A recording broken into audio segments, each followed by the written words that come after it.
Қайырлы күн. Бүгін SRT бойынша былайша айтқанда кішкентай мини курсымызды осы видеодан бастаймыз. Достар, бұған дейін біз өз басында, мысалы осы SRT-де түсінгенше бір нәрсені мән бермей келгенмін. Ол уақыттың маңыздылығы. SRT-де Ромео деген основатель бар, сол айтады: Time is important than price дейді. Типа, уақыт ценадан маңызды. Ол не үшін айтады? Себебі көп концепциялар тек қана нені мән береді. Зоналар, жаңа ордер блок, ликвидный зона, кей левел, кей ключевой зона деген сияқты. Возможно, реакция алу мүмкін, цена келіп тоқтау мүмкін, поддержка алу мүмкін деген сияқты лимитный ордерлер жиналған жерлер бар ғой. Сол жерлерді ғана іздейді, түсіндіреді, анализ барысында соларды ғана ескереді. Бірақ уақыт деген нәрсе көп концепцияларда ескерілмейді. Даже SNR-да, даже Smart Money-да, ICT-де ескеріледі, бірақ көп жағдай айтылмайды. Соңғы уақыттарда ғана көтеріле бастады. Quarterly theory, time price theory деген сияқты нәрселер соңғы уақытта ғана көтеріле бастады. Яғни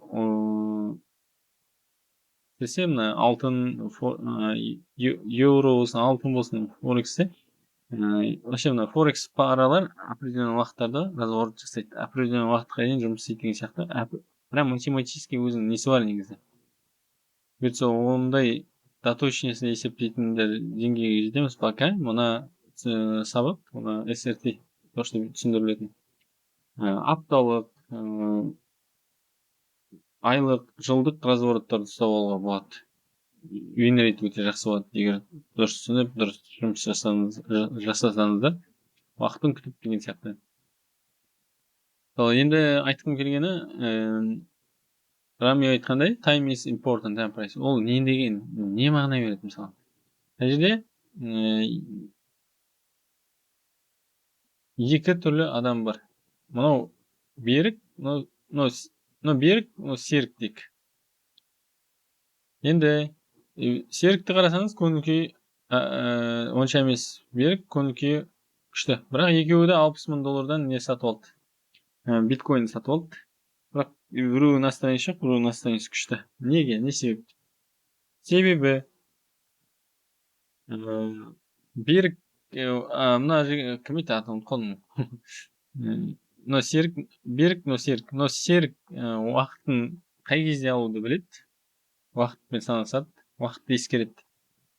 Ал берік уақытпен санаспайды. Ол біреу айтты, 60-қа дейін түседі деп, сосын разворот болады деген сияқты.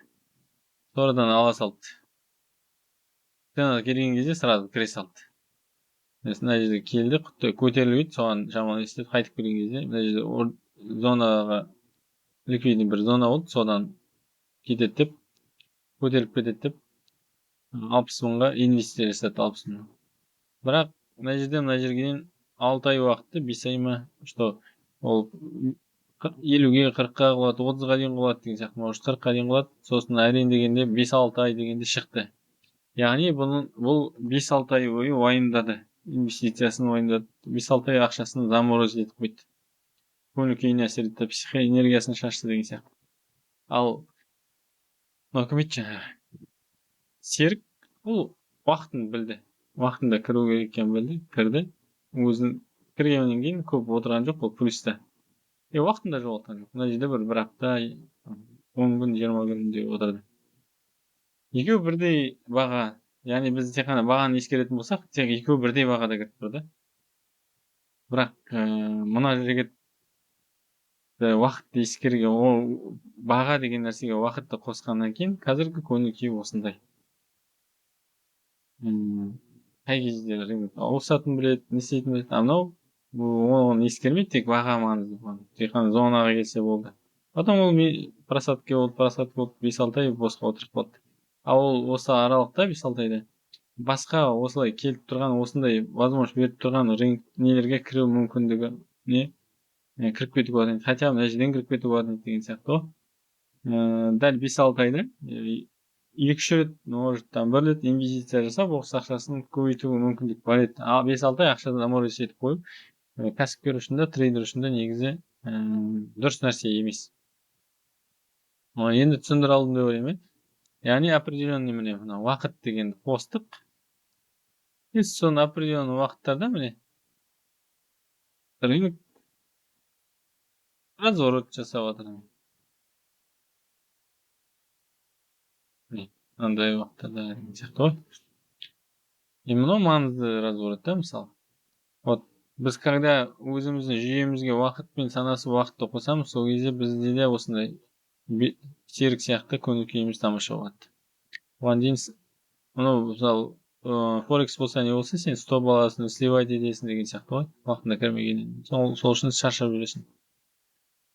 түсіндіре алдым ба? Енді екінші нәрсе бар.